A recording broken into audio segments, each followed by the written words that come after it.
Þessulega það er 1-0 tap niðurstaðan. Hver er bara svona fyrstu viðbrögð?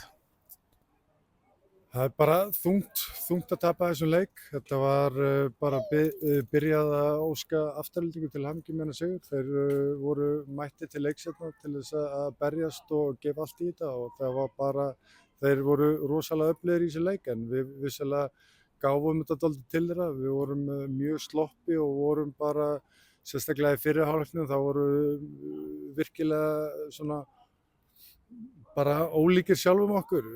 Við vorum að flýta okkur allt of mikið í sóknunum og við vorum ekki að halda nógu vel í boltann og bara hrikalega ósáttir með frammistöðuna. Segir svo satt sko.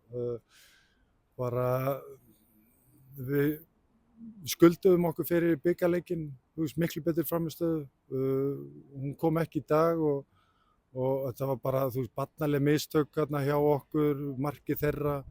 Þetta er bara mjög svekkjandi. Svona, og reynir á pinpointa eitthvað svona, hvað er það sem þið fannst vanta frá þínu liði í dag?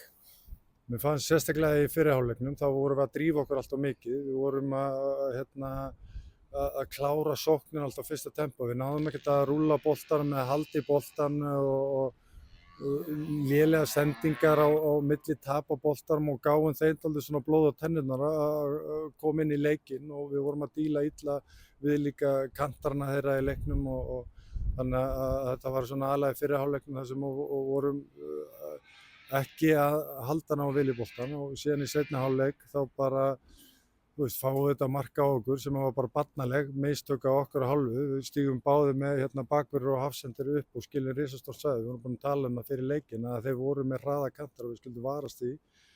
Og við vorum bara, við þurfum bara allir að líta í okkar eigin barm, ekki bara leikmenn heldur líka þjálfarateymi. Það er eitthvað sem við erum ekki að gera rétt þessa stundina og menn verður bara að taka ábyrgð á því og líta í spegil og vera að gera betur.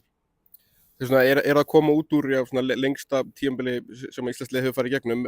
Finnst þér að sjá kannski eitthvað svona möguleg þreytumerki núna á liðinu sem er brjótast fram? Nei, ég neita að trúa að það sé einhver þreytumerki á okkur. Orkustigið sem við erum búin að vera fram að þessum tveim leikjum, núna síðustu tveim leikjum, er búin að vera frábært og bara á æfingunum, það er eitthvað annað sem er að plaga okkur núna og ég þarf bara að fara, við þurfum að skoða það dýpra hvað það er nákvæmlega sem það er. Hvort það sé röng skilaboð frá mér til leikmanna eða hvað sem það er, við þurfum bara að kíkja það. Stutt til gluggaloka, sér það fyrir að bæta við leikmanni kannski fyrir vonandi næsta leik? Það er bara, við erum að bara meta stöðuna og meta markaðinn núna þannig að það er ekkert ljóst en ég get ekki svarað því eins og er. En ef það eru viðbætur, kemur það erlendis frá eða verða hérna innanlands? Það er ekkert sem ég get svarað núna. Gangi vel.